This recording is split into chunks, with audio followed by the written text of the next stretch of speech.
Bom dia! Hoje nós vamos apresentar nossa quarta aula invertida para a disciplina de Álgebra Vetorial e Linear para computação, feita pelos alunos Bruno Máximo, Caio Lopes, Giovanni César, Letícia Shoa, Lorena Castelo Branco, Lucas Marques, eu, Luísa Longo, Maria Eduarda Braga e Vitor Conde. Vamos iniciar nossa apresentação falando sobre os determinantes. Mas, o que eles seriam? O determinante é o número que obtemos a partir de uma matriz quadrada, e, portanto, toda matriz quadrada tem o seu determinante. Apesar dele não ser mais tão central para a álgebra linear como um dia ele já foi, ele é um número que ainda pode dizer e fazer muito pela matriz que se refere. Ele possui duas formas aceitas de representação, podendo ser para uma matriz A, det A, ou o A cercado por duas barras laterais assim. Vamos estudar os determinantes especialmente pela sua função nos autovetores, mas eles também possuem outros usos, como por exemplo, com ele nós podemos saber se uma matriz é invertível ou não, pois se seu determinante for diferente de zero, a matriz possui uma inversa. Outro exemplo que nós podemos citar é que o determinante é o valor do volume de uma caixa com dimensões formadas pelas linhas dessa matriz que ele representa. As colunas dessa matriz também formariam uma caixa de mesmo volume.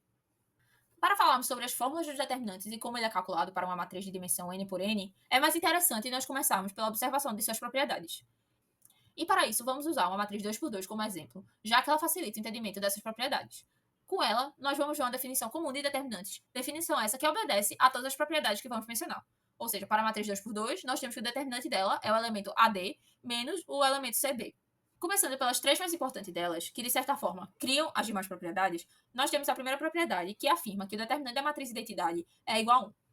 Essa informação simples, mais base, que nos ajuda a encontrar o determinante das outras matrizes e também a entender as outras propriedades. A segunda propriedade, nós temos que a troca de linhas de uma matriz inverte o sinal do seu determinante. Baseado no que definimos antes, nós podemos ver que a troca das linhas de A resulta na troca do sinal dos elementos com o cálculo anterior, resultando em um determinante de mesmo valor, mas sinal oposto. Podemos usar também esse exemplo da matriz identidade, que quando as linhas são trocadas, seu determinante passa de 1 para menos 1. Isso significa que toda matriz de permutação vai ter seu valor 1 ou menos 1, de acordo com o número de trocas que foram realizadas nas linhas. Ou seja, se foram trocas ímpares, será menos 1, se forem trocas pares, será igual a 1. A terceira propriedade vai falar que o determinante é linearmente dependente da primeira linha da matriz. Podemos ver isso para a matriz A. Se multiplicarmos a primeira linha por um valor t, o determinante também vai ser multiplicado por esse valor t.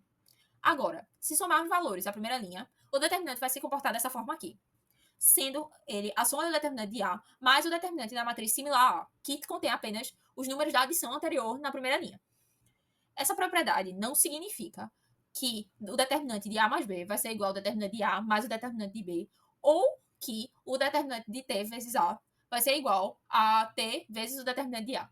Pois essa propriedade define que a linearidade acontece à primeira linha apenas se as demais linhas permanecerem alteradas, como acontece nesses exemplos. Essa propriedade também pode valer para as demais linhas da matriz, contando que o resto permaneça igual. Por exemplo, se a primeira linha se mantivesse e a segunda linha que fosse modificada, o determinante ia ser linear à segunda.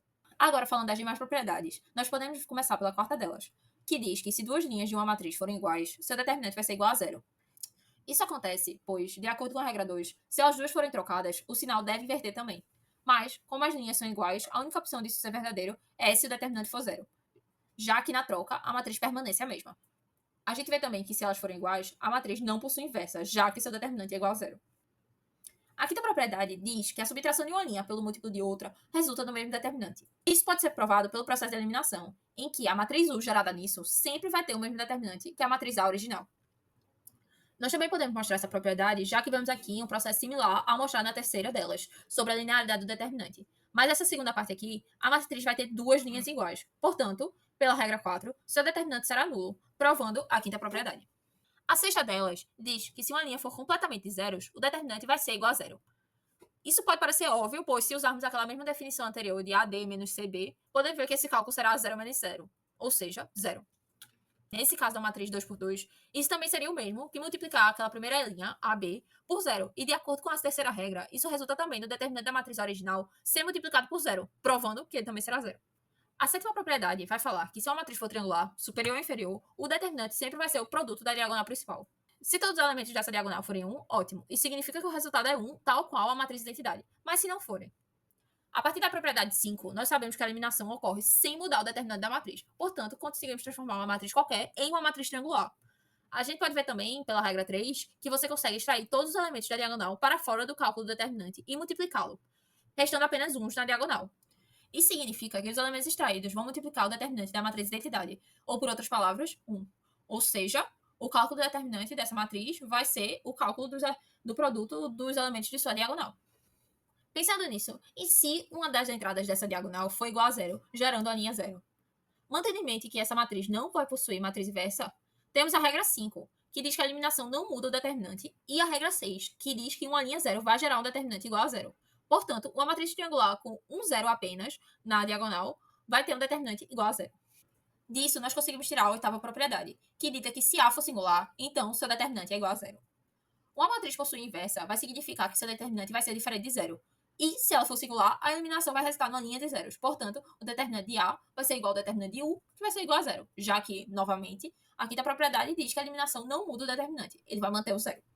Se a eliminação não gera zeros na diagonal, nós temos aquela fórmula anterior da propriedade 7 de produto de pivôs para o determinante de A, em que a única mudança que vai ocorrer aqui vai ser no sinal de acordo com a troca das linhas. Ou seja, o determinante de A vai ser igual a mais ou menos o determinante de U, que vai ser igual a mais ou menos a multiplicação desses pivôs. A nona propriedade nós chamamos de regra dos produtos e é uma das menos intuitivas. Ela diz que o determinante da multiplicação das matrizes A e B vai ser igual ao determinante da matriz A vezes o determinante da matriz B. Podemos ver isso pelo caso particular das matrizes inversas, que se comportam dessa forma aqui. Para achar o determinante da inversa de A, só precisamos dividir 1 pelo determinante de A, pois, a partir da fórmula básica das matrizes inversas, nós vemos que o determinante de A multiplicado pelo determinante da inversa de A é igual a 1, que é o determinante da matriz de identidade. Portanto, o determinante da inversa de A vai ser igual a 1 dividido pelo determinante de A. É preciso entender que, obviamente, se a matriz tiver o determinante igual a zero, ela não vai ter inversa também, porque isso aqui não vai funcionar. Essa propriedade é fácil de ver com matrizes diagonais, mas como toda matriz consegue chegar na diagonal por eliminação mantendo seu determinante, o processo é simples.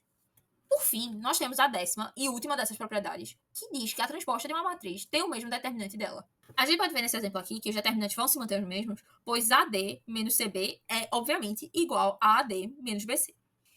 Nós também podemos fazer a prova dessa propriedade a partir da propriedade 9, em que, se o determinante de A transposta é igual de A, suas respectivas matrizes U e L, vindas da eliminação, também são iguais nessa ordem aqui. Sabendo que a matriz L transposta e a matriz L são matrizes triangulares inferiores com uns na diagonal, segundo a propriedade 7, elas vão ter determinantes igual a 1. Substituindo aqui, vemos que as matrizes U transposta e U têm o mesmo determinante, e cada uma delas vai ter o mesmo determinante da A que se referem pela propriedade 5. Então, continuando a explicação sobre o determinante de uma matriz, como a gente já falou, o determinante é um número escalar, que vai nos dar informações importantes sobre uma matriz quadrada, como, por exemplo, se ela é invertível ou não. E existem três fórmulas principais para calcular o determinante, que é o produto dos pivôs, a fórmula grande, ou Big Fórmula, e expansão por cofatores. A gente vai começar a explicação com a mais simples, que é o produto dos pivôs. Então, iniciando com o produto dos pivôs, a gente tem que, se uma matriz A é invertível, podemos usar a decomposição PA igual a LDU, onde P vai ser a matriz de permutação, que serve para registrar as trocas de linhas que a gente vai fazer. O determinante de P pode ser mais 1 ou menos 1, dependendo do número de trocas de linhas. L é a matriz triangular inferior, com IS na diagonal, então o determinante de L normalmente é 1. D é a matriz diagonal, onde a gente vai encontrar os pivôs, e o determinante de D normalmente é o produto desses pivôs. E por fim, U é a matriz triangular superior, com os IS na diagonal, e o determinante de U também é 1. A partir disso, o determinante de A é o produto dos pivôs multiplicado por mais ou menos 1, dependendo do número de trocas de linhas. A gente vê isso na fórmula aqui do slide, onde a gente tem o determinante de A igual a o produto dos pivôs, o determinante de L, vezes o determinante de D, vezes o determinante de U, que vai ser igual ao produto dos pivôs. Então, para uma matriz simples, 2 para 2, como que a gente colocou aqui no exemplo, onde a gente tem a matriz A, com elementos A, B, C, D, e ela é igual ao produto de três matrizes, que é a primeira, que é 1, C sobre A, 0 e 1. A segunda a gente tem A, 0, 0, e AD menos BC sobre A. E a terceira a gente tem 1, 0, B sobre A e 1. O determinante de uma matriz, como a gente sabe, é o produto dos seus pivôs. Então, na decomposição LDU, os pivôs são os elementos da matriz diagonal D. Nesse caso, os pivôs são o primeiro elemento, que é A, e o segundo, AD menos BC sobre A. Quando a gente multiplica esses pivôs, o A no numerador e no denominador ele se cancela. Então, o resultado final é AD menos BC, a fórmula que a gente já conhece para o determinante de uma matriz 2 por 2. Mas é importante deixar claro que essa fórmula só se aplica quando a matriz é invertível. Aqui temos outra forma de entender o determinante para uma matriz 2 por 2, A partir das propriedades de linearidade do determinante, a gente pode reparar a matriz em 4 determinantes mais simples. A grande maioria desses termos será zero, porque as colunas ou as linhas são linearmente dependentes. Por exemplo, o primeiro termo, AC00, é zero, e o quarto termo, 0, 0. BD também é zero, já que tem colunas repetidas que são iguais a zero. Então sobram apenas dois termos, que é A0, 0D, e 0C, BD, que são a segunda e a terceira aqui no exemplo. O primeiro se resolve com AD e o segundo se resolve com BD negativo. Então, juntando o determinante da matriz é AD menos BC, que é o produto dos pivôs da matriz triangular resultante. Então, nossa segunda fórmula, ela é chamada de fórmula grande ou Big Fórmula. Ela se baseia nas permutações das colunas, onde o determinante ele é a soma de n fatorial termos. Cada termo é um produto de n elementos da matriz, onde cada um é de uma linha e de uma coluna diferente. A fórmula é determinante de A é igual ao somatório sobre todas as permutações de P do produto dos elementos, e aí aqui a gente tem os elementos A1A, A2B, isso indo até ANV, vezes o determinante de P. O termo determinante de P é o determinante de uma matriz de permutação, que é mais um ou menos um, dependendo do número de trocas de linhas para reorganizar a matriz de volta à identidade. Aqui a gente tem um exemplo que torna a visualização mais simples. Então, nesse exemplo de uma fórmula expandida de 3 por 3, a gente tem um determinante com a soma dos 6 termos. A fórmula expandida, que está mostrada no slide, a gente tem o determinante de A é igual a A11, A22, A33, mais A12, A23, A31, mais A13, A21, A32, menos A13, A22, A31, menos A11, A23, A32, menos A12, A21 e A33, onde o sinal de cada termo, seja positivo ou negativo, depende da permutação correspondente ao termo. A terceira e última fórmula principal para calcular o determinante é a expansão por cofatores. O determinante de uma matriz é a soma dos produtos de cada elemento de uma linha ou de uma coluna, pelo seu respectivo cofator. O cofator C índice IJ é definido pela fórmula menos 1 elevado a I mais J, vezes o determinante da submatriz de índice IJ, onde M e J é a submatriz que obtemos ao remover a linha I e a coluna J da matriz original. O termo, entre parênteses, menos 1 elevado a I mais J é o sinal do cofator. Ele segue uma regra de sinais do tabuleiro de xadrez. Isso significa que o sinal altera entre positivo e negativo, começando com um sinal positivo no canto superior esquerdo da matriz. Como a gente consegue ver no slide, o sinal na primeira linha e primeira coluna é positivo, na primeira linha e segunda coluna é negativo e assim por diante. Essa fórmula é muito útil, pois ela permite que a gente calcule determinantes de matrizes maiores, reduzindo o problema a encontrar o determinante de matrizes menores. Outros dois conceitos importantes quando a gente está falando de expansão por cofatores estão neste slide. O primeiro é a forma de expansão ao longo de uma linha, onde a gente tem a fórmula para expandir o determinante de uma matriz A usando os cofatores ao longo de uma linha. E a fórmula é a seguinte, que tem o determinante de A é igual a A11, C11, mais A12, C12, e assim por diante até A1N e C1N. Essa fórmula mostra que o determinante é uma combinação linear dos elementos de uma linha, multiplicados pelos seus respectivos cofatores. Além disso, temos a recursão, onde a expansão por cofatores nos permite encontrar o determinante de matrizes cada vez maiores de forma recursiva. Isso, na prática, significa que a gente pode usar determinantes de matrizes menores para encontrar o determinante de uma matriz maior. Por exemplo, para a matriz de segunda diferença, o determinante AN pode ser encontrado usando os determinantes de AN-1 e AN-2, onde a fórmula é: o determinante de A índice N é igual a 2 vezes o determinante de A índice N, menos 1, menos o determinante de A índice N, menos 2. Essa propriedade recursiva é muito útil para calcular determinantes de matrizes que seguem algum padrão. Por exemplo, essa matriz específica, o determinante de AN é simplesmente N-1. Então, isso faz muito sentido para matrizes de segunda diferença. Olá a todos, meu nome é Bruno Máximo e irei falar, dando continuidade à apresentação, eu irei falar sobre a aplicação de determinantes. Eu irei falar sobre as 4 principais aplicações de determinantes. Primeiramente, o cálculo da matriz inversa, depois solução de sistemas lineares, depois cálculo de volumes, fórmulas para pivôs da eliminação gaussiana. A primeira aplicação nos fornece uma fórmula explícita para a matriz inversa. Como podemos ver na tela, a inversa, A elevado a menos 1, é calculada dividindo a transposta da matriz de cofatores C transposta pelo determinante de A. A consequência mais imediata desta fórmula é que a matriz só é invertível se e somente se seu determinante for diferente de zero. A justificativa para esta fórmula é que a matriz de cofatores C transposta tem a propriedade notável de que, quando multiplicada por A, resulta na matriz identidade vezes o escalar do determinante de A. É essa propriedade que nos permite isolar a inversa. Para uma matriz 2 por 2, a fórmula é bem direta. Vemos a aplicação desta regra.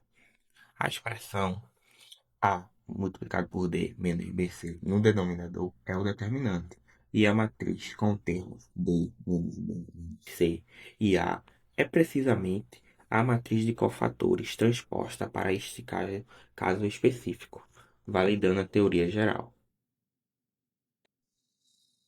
Agora eu irei falar um pouco sobre nossa segunda aplicação, a regra de Câmara. O objetivo deste método é fornecer uma fórmula explícita para cada componente individual da solução do sistema AX igual a B, sem a necessidade de calcular a matriz inversa inteira. A fórmula, como vemos na tela, é uma razão de dois determinantes. O denominador, o determinante de A, é o determinante da matriz de coeficiente original do sistema. Ele que nos diz que o sistema tem uma solução única. O numerador determinante BJ é a parte central da regra. Para encontrar o valor de uma variável específica, XJ, nós construímos uma nova matriz, BJ. Esta matriz é criada pegando a matriz original A e substituindo a sua jésima coluna, ou seja, a coluna dos coeficientes que multiplicam XJ pelas colunas de resultados B. Vamos aplicar esse exemplo no slide que vai ver. Considerando o sistema apresentado, para encontrar o valor de x1, nós substituímos a primeira coluna da matriz de coeficientes pela coluna de resultados, que é 0, 6. O slide mostra exatamente esse cálculo. No numerador, temos o determinante de uma matriz modificada B1, que é menos 18. No denominador, o determinante da matriz original A, que é menos 2. A divisão nos dá o resultado que x1 é igual a 9. Agora, para x2, de uma forma análoga para encontrar x2, nós agora substituímos a segunda coluna pela coluna de resultados. O determinante dessa nova matriz, B2, é 6, dividindo pelo mesmo determinante de A, que é menos 2, obtendo o resultado x2 igual a menos 3. Assim encontramos a solução do sistema, que é 9 e menos 3, usando a regra de Cramer. Para concluir, a regra de Cramer é uma ferramenta teórica muito poderosa, por nos dar uma forma explícita para a solução. Tudo que é um sistema de grande porte, seu uso é computacionalmente intensivo, e métodos como a eliminação de Gauss são preferidos na. Agora ele fala um pouco sobre cálculo de volumes. Nessa terceira aplicação, a interpretação geométrica do determinante, um elemento importante. Veremos como o determinante está ligado ao conceito do valor. Como o slide afirma, o determinante de uma matriz A é igual ao volume de uma caixa ou paralelepípedo, cujas aretas são formadas pelas linhas da matriz A. Agora vamos mostrar a justificativa para essa conexão. Se as linhas de A são ortogonais, o produto de A e A transposta resulta em uma matriz diagonal. As entradas na diagonal dessa matriz são os quadrados dos comprimentos de cada aresta, que aqui chamamos de L1 ao quadrado, L2 ao quadrado e assim por diante. O determinante dessa matriz diagonal é, portanto, o produto desses termos, L1 ao quadrado, L2 ao quadrado até Ln ao quadrado. Ao mesmo tempo, usando a propriedade do determinante, sabemos que determinante de A multiplicado por A transposto é igual a determinante de A multiplicado por determinante de A transposto, que é igual a determinante de A ao quadrado. Igual nas duas partes, temos que o determinante de A ao quadrado é igual ao produto dos quadrados dos comprimentos, que é o volume ao quadrado para uma caixa retangular. Ao extrair a raiz quadrada de ambos lados, chegamos à conclusão final, que o volume é igual ao determinante de A. Agora vamos para um exemplo. A primeira fórmula é a matriz identidade. As linhas dessa matriz formam os vetores 0 e 0, 1. Formam um quadrado. Como esperado, seu determinante é 1. A segunda fórmula é uma transformação, cifalhamento ou shear. A matriz agora tem um termo C, que inclina um dos vetores notavelmente. O determinante continua sendo 1. Isto não dá a prova algébrica. Agora vamos mostrar a representação geométrica. Como vimos algebricamente no slide anterior, ambas matrizes têm determinante 1. Esta imagem mostra uma justificativa geométrica. À esquerda temos o quadrado unitário, formado pela matriz identidade com a área 1. À direita temos o paralelograma, embora a forma sua forma tenha sido inclinada pela presença do termo C, sua base permaneceu com comprimento 1 e sua altura também permaneceu 1. Portanto, sua área, que é mais vezes a altura, continua sendo 1. Essa é a justificativa visual para o que vemos na fórmula.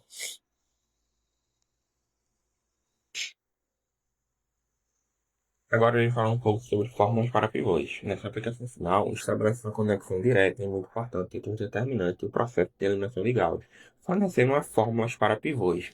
A observação central aqui é que os primeiros pivôs da eliminação são completamente determinados pela submatriz AK0, o bloco K por K no canto superior esquerdo da matriz original. Isso nos leva à primeira relação fundamental mostrada no slide. O determinante da matriz AK é exatamente igual ao produto dos K dos primeiros pivôs de D1 até DK.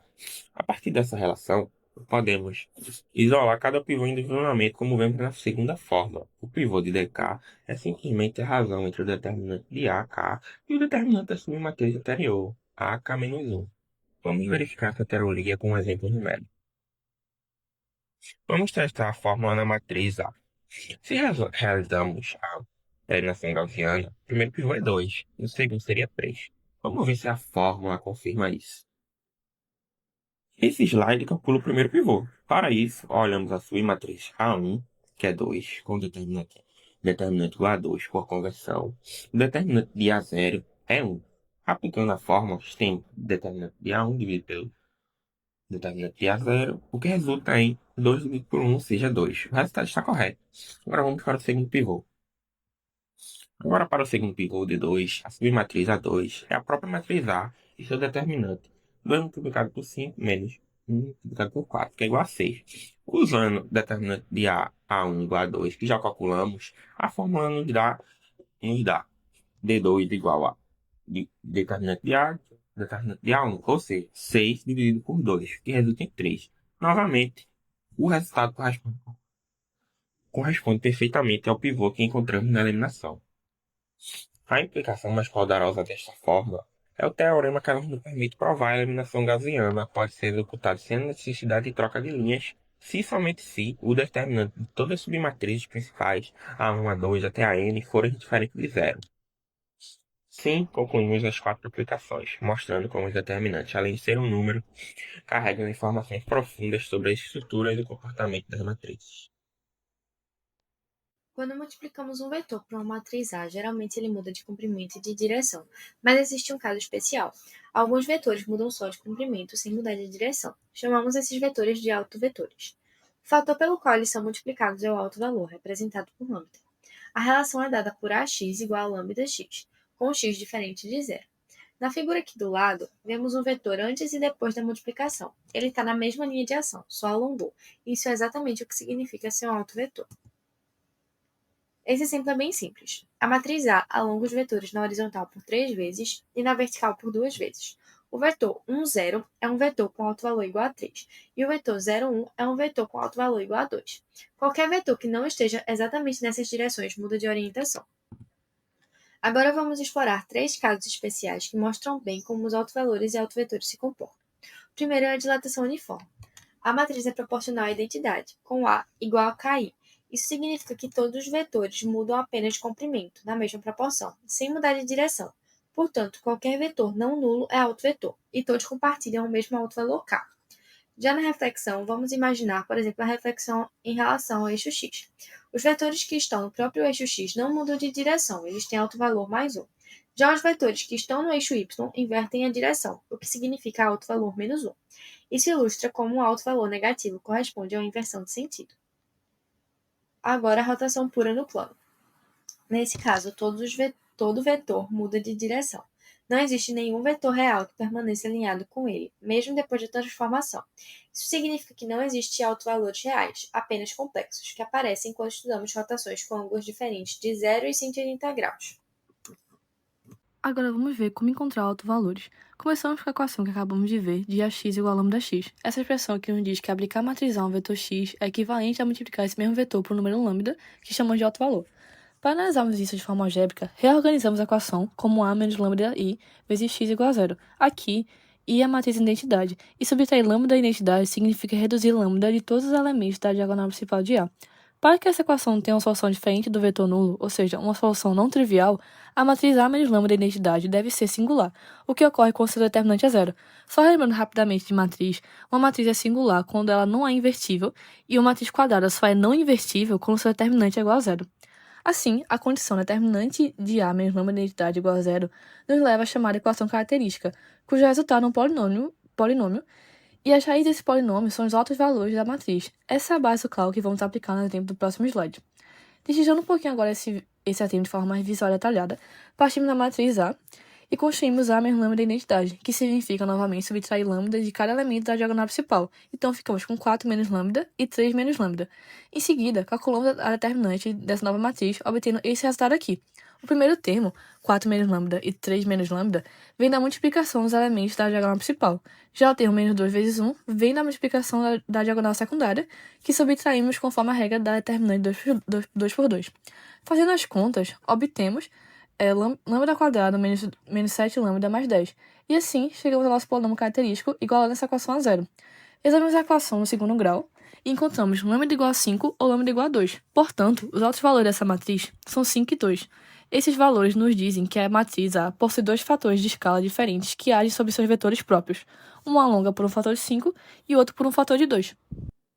Agora que já temos nossos autovalores definidos, conseguimos encontrar nossos autovetores, em que para cada autovalor lambda encontrado, resolvemos a equação A menos lambda I, tudo isso vezes o vetor V, resultando em zero, em que qualquer múltiplo não nulo do vetor V também vai ser um autovetor, podendo ter infinitas soluções, todos eles fazendo parte do espaço próprio associado a lambda. Agora, trazendo o mesmo exemplo já citado, em que a gente partiu da matriz A, 4, 2, 1, 3, e encontrou os valores de lambda como 5 e 2. Aplicando a nossa fórmula, a gente vai chegar que para lambda igual a 5, nossa matriz vai passar a ser menos 1, 2, 1 e menos 2, justamente porque a gente vai fazer essa subtração na diagonal, então o 4 menos 5 vai resultar em menos 1, 3 menos 5 vai resultar em menos 2, para lambda igual a 5. Para lambda igual a 2, a gente vai ter 4 menos 2 resultando em 2 e 3 menos 2 resultando em 1. A gente vai fazer essa subtração somente nessa diagonal por o valor de lambda está sendo multiplicado pela identidade. Então, a gente pode trazer como conclusão, né, solução, que o nosso vetor V para lambda igual a 5 vai ser 2, 1, e para lambda igual a 2, 1 menos 1, porque são os vetores que vão solucionar essa equação. Outro caso importante também, outra observação, são os casos extremos em que, o primeiro, a gente tem altos valores complexos, ou seja, matrizes reais que não têm valores reais. Por exemplo, uma matriz assimétrica, em que a transposta de A é igual a menos A. Trouxe aqui o exemplo da matriz 0, menos 1, 1 e 0, em que, quando a gente aplica a nossa fórmula, a gente encontra que lambda 1 mais lambda 2 vai resultar em 0 e lambda 1 vezes lambda 2 vai resultar em 1. Logo, lambda 1 a gente pode trazer como i e lambda 2 como menos i, mas esses não vão ser valores reais, não vão ser números reais, justamente porque a matriz não vai ter valores reais. Vão ser números complexos, então seus autovetores também vão ser complexos. O segundo caso vai ser a falta de autovalores independentes, em que a gente vai ter matrizes não diagonalizáveis. Por exemplo, essa matriz 3, 1, 0, 3. Quando a gente aplica a nossa fórmula, a gente encontra que lambda 1 é 3, mas lambda, a gente encontra que os dois valores de lambda, no caso, vão ser 3. Ou seja, a gente vai ter apenas um vetor, um único vetor independente. E aí acaba sendo um caso extremo também, porque não satisfaz as outras condições previamente ditas. Eu sou Giovanni César, e fiquei responsável pela parte de teorema espectral. A primeira noção que a gente tem que ter para entrar nesse tópico é sobre que se trata de matrizes simétricas, ou seja, aquelas matrizes em que sua transposta é igual à sua original. E, portanto, estamos também tratando de uma matriz quadrada, pois todo o elemento da matriz aqui, que a gente está chamando de A, tem que ser igual ao elemento na mesma proporção da sua matriz transposta. Ou seja, a sua matriz transposta é igual à sua original. Dito isso, a gente vai ter que toda matriz simétrica é diagonalizável. E para isso a gente vai usar o teorema espectral para conseguir observar esse fato. Certo? Então, a partir daqui a gente vai ter a noção de que os altos valores gerados serão reais, os autovetores associados e os autovalores distintos são ortogonais, além de que admite uma base ortonormal de autovetores em Rn. E para isso, a gente vai usar a seguinte expressão. Transposta de P de A vezes P é igual à inversa de P de A vezes P, que vai dar a sua diagonalização, certo? E aqui, no próximo exemplo que eu peguei para... No próximo slide que eu peguei para usar de exemplo, a gente vai ter uma explicação maior do que cada letra dessa representa na matriz em si, quando a gente for substituir para aplicação, certo? Como exemplo, a gente vai utilizar uma matriz A de elementos 1, menos 5 e 1. E após isso, a gente vai pegar o seu polinômio característico e notar que suas raízes vão ser iguais a 6 e menos 4, certo? Com isso, a gente vai notar que a nossa base de autovetores gerados é 1, 1, 1 e menos 1, certo? Que são ortogonais. Quando a gente aplica as contas para notar, a gente vai de forma eficiente notar que os resultados obtidos são orto- ortogonais, certo? E a partir daí, se quisermos uma base ortonormal em R2 formada por autovetores, vamos ter que normalizar, e a partir da sua normalização, vamos ter basicamente que os elementos obtidos anteriormente vão estar sobre raiz de 2, e a partir daqui a gente aplica nossa fórmula, certo? Sendo o P destacado anteriormente a normalização da base de autovetores, onde temos como os elementos 1 sobre raiz de 2, 1 sobre raiz de 2, 1 sobre raiz de 2 e menos 1 sobre raiz de 2. A partir daí, vamos pegar a inversa desse polinômio característico, que será ele mesmo multiplicado pela pela matriz A, que é 1, menos 5 e 1, multiplicado também pelo seu polinômio característico. Vamos encontrar que a diagonalização dessa matriz é menos 4, 0, 0 e menos 6. Portanto, sempre que encontramos uma matriz simétrica qualquer, a partir do teorema espectral, sempre vamos conseguir diagonalizar essa matriz. Olá, eu sou Felipe Bezerra e eu vou agora introduzir a diagonalização de matrizes. Como nossos colegas anteriormente falaram, a gente agora é capaz de encontrar os autovetores e os autovalores de uma matriz. E a gente vai usar eles para encontrar essa matriz lambda, esse lambda maiúsculo, que vai ser uma matriz diagonal que vai conter na sua diagonal principal os autovalores dessa matriz, representados como o lambda minúsculo nesse caso. Então a gente vai ter lambda 1 até lambda n numa matriz A, que é n por n. E aí, para chegar nessa resolução, nessa fórmula aí que a gente está vendo, a gente vai passar por uma série de passos. E para isso, a gente começa por aqui. Primeiro vamos definir essa matriz S. Ela é uma matriz onde os vetores colunas dela, x1 até xn, são os autovetores da matriz. E eles são linearmente dependentes. Isso é importante, a gente vai saber lá na frente. Quando a gente faz essa multiplicação, a gente vai ter ax1, ax2 até axn. E aí, como isso são autovetores, a gente pode representar eles como sendo o vetor original vezes o autovalor, né, associado.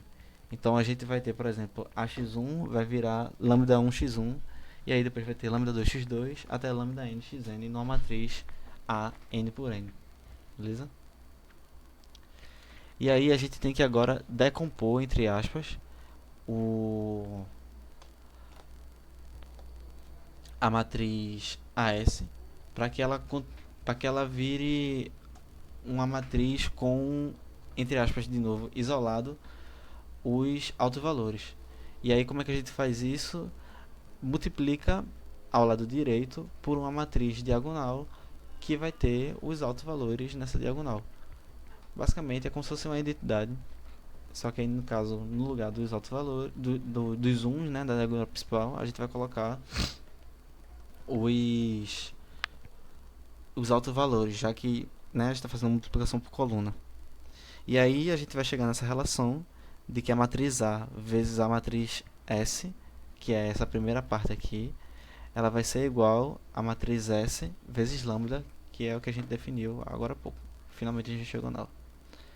Só que aí a gente não vai parar por aí, porque a gente ainda pode desenvolver essa fórmula. Só a gente lembrar de uma regrinha, que é importante, né?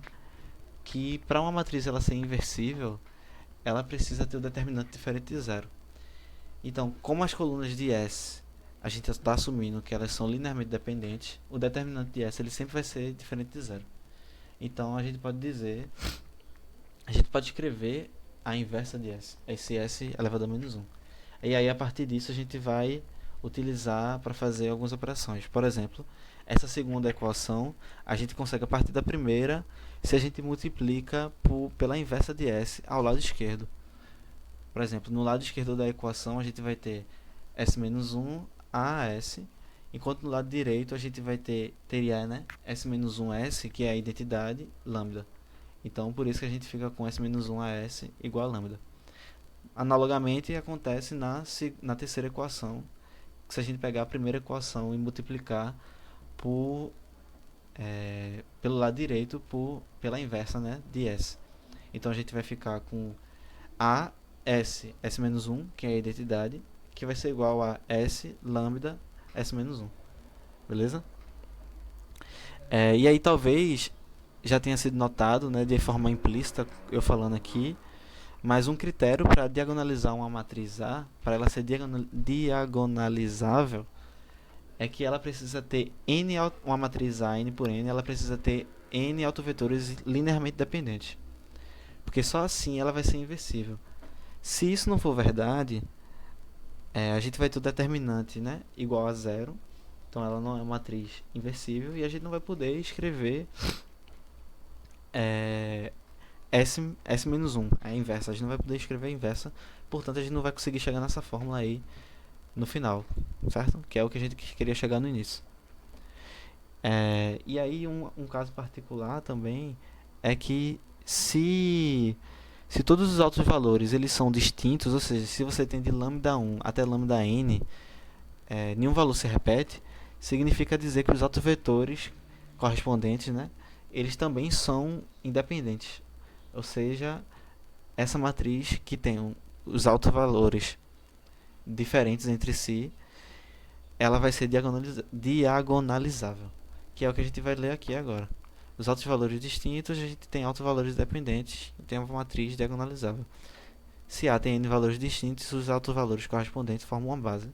Portanto, A será diagonalizável. Perdão pelo trava-língua. E aí, outro caso é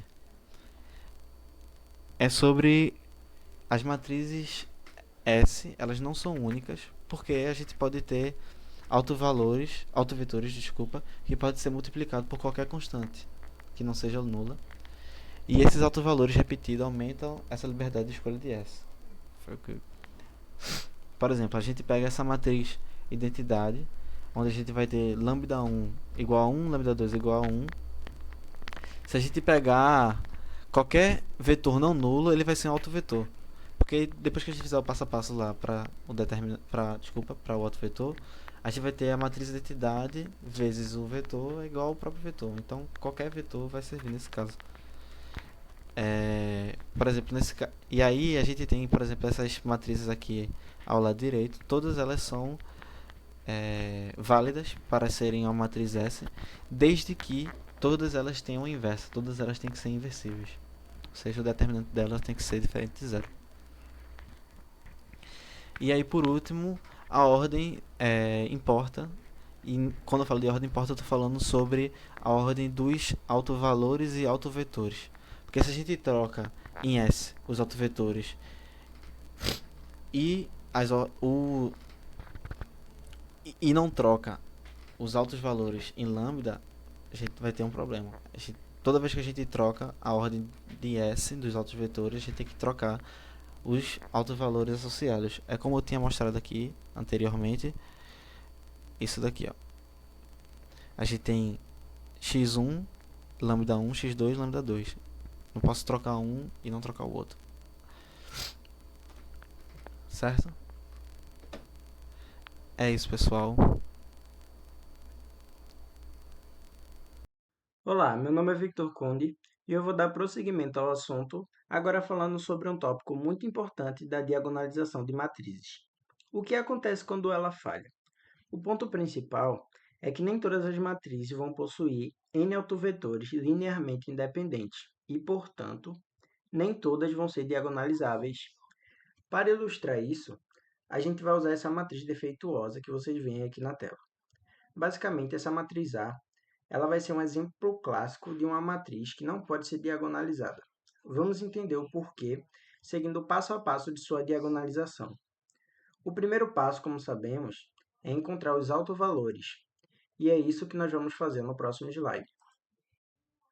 Para encontrar os autovalores, vamos resolver a equação característica, que é o determinante da matriz A menos lambda I igual a zero, onde I vai ser a matriz de identidade. Como a matriz é triangular, a gente pode ver facilmente que o determinante vai ser simplesmente o produto dos elementos da diagonal, resultando em lambda ao quadrado. Isso vai nos dar um autovalor repetido, onde lambda 1 e lambda 2 vão ser iguais a zero. Aqui nesse exemplo, a multiplicidade algébrica do autovalor lambda igual a zero vai ser 2, já que ele vai aparecer duas vezes como a raiz da equação característica. O problema da diagonalização pode começar justamente aqui, já que os autovalores vão estar repetidos. Com os autovalores em mãos, o próximo passo agora é encontrar os autovetores correspondentes a esses autovalores. E vamos verificar se temos o número suficiente para fazer uma diagonalização. Para encontrar os autovetores para lambda igual a zero, a gente vai resolver a equação AX igual a 0x, que é justamente o sistema homogêneo que vocês estão vendo no slide. A primeira linha da nossa matriz, ela nos diz que x2 é igual a zero.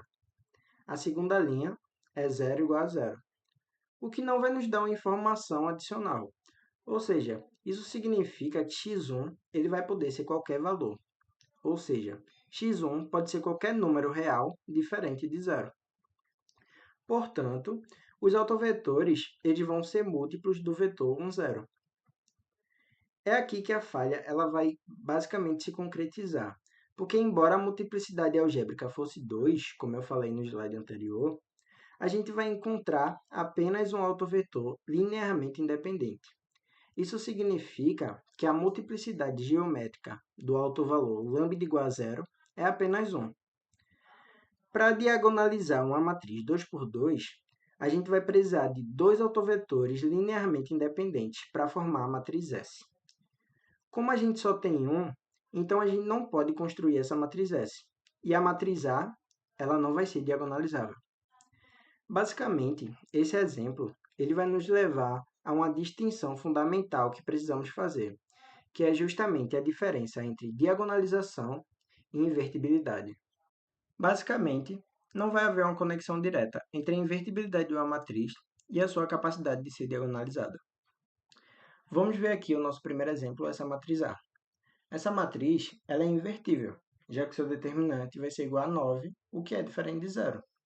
No entanto, ela não vai ser diagonalizável, justamente porque, assim como no nosso exemplo principal, os seus autovalores eles vão estar repetidos, ou seja, lambda1 vai ser igual a 3 e lambda2 vai ser igual a 3. E ela só vai ter um autovetor linearmente independente.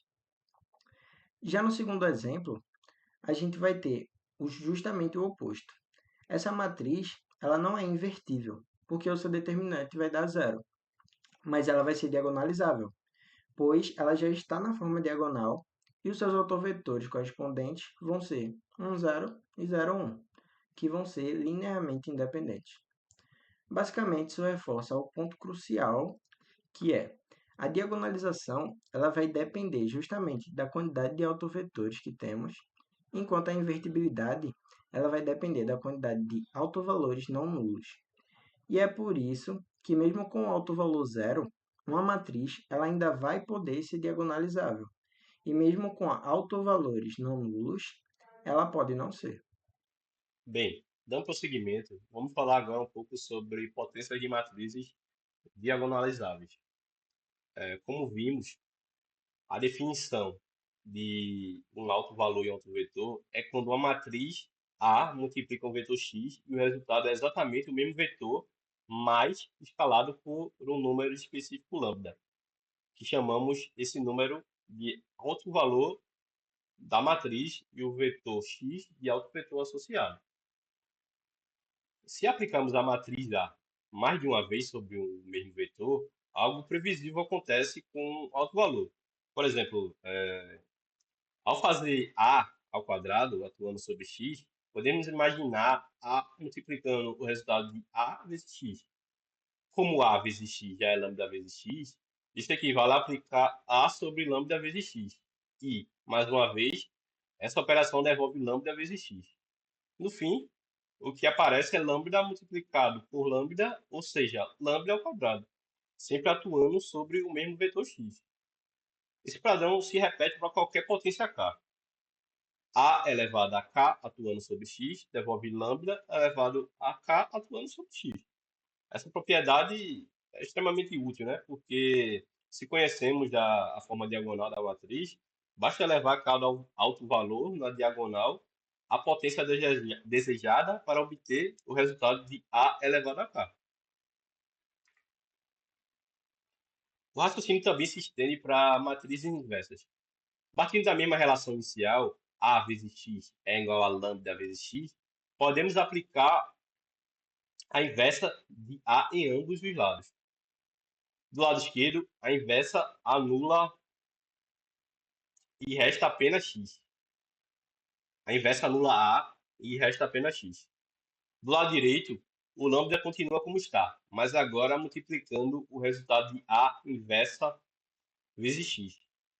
Essa simples manipulação revela que a inversa atuando sobre x produz o mesmo vetor x escalado por 1 sobre lambda. Em outras palavras, se lambda é um alto valor de A, então o alto valor correspondente a inversa é o recíproco de lambda. Um exemplo interessante é a matriz de rotação que gira 90 graus. Ela tem autovalores i e menos i, e a inversa dessa rotação tem exatamente os recíprocos, menos i e i. Ao pensar no produto de duas matrizes, é tentador a gente acreditar que basta multiplicar seus autovalores. A lógica parece simples, né? Se A leva x para lambda vezes x e B leva o mesmo x para mi vezes x, então aplicar B e depois A daria mi vezes lambda vezes x. Mas isso só funciona se duas matrizes tiverem exatamente os mesmos autovetores, algo que não é muito comum. Um exemplo mostra bem o problema. Imagine A com a primeira linha 0 e 1, segunda linha 0 e 0, e B com a primeira linha 0 e 0 e segunda linha 1 e 0. Isoladamente, cada uma só tem autovalores iguais a zero. Porém, quando multiplicamos A por B, o resultado é uma matriz com autovalor 1. Isso contradiz a ideia de que poderíamos simplesmente multiplicar zero por zero para achar o autovalor do produto. Então, quando podemos de fato multiplicar autovalores dessa forma? A resposta é basicamente quando as matrizes comutam, ou seja, A vezes B é o mesmo que B vezes A e ambas são diagonalizáveis. Nessa situação, existe uma única base de autovetores que serve para as duas ao mesmo tempo. Isso significa, basicamente, que podemos escrever A como S vezes uma matriz diagonal contendo seus autovalores vezes S inversa e B como S vezes outra matriz diagonal com seus próprios autovalores vezes S inversa.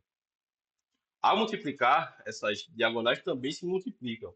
E como matrizes diagonais sempre comutam, a ordem não importa. Por isso, nesse caso especial, o autovalor do produto realmente é o produto dos autovalores correspondentes. É uma situação rara, mas muito poderosa quando acontece.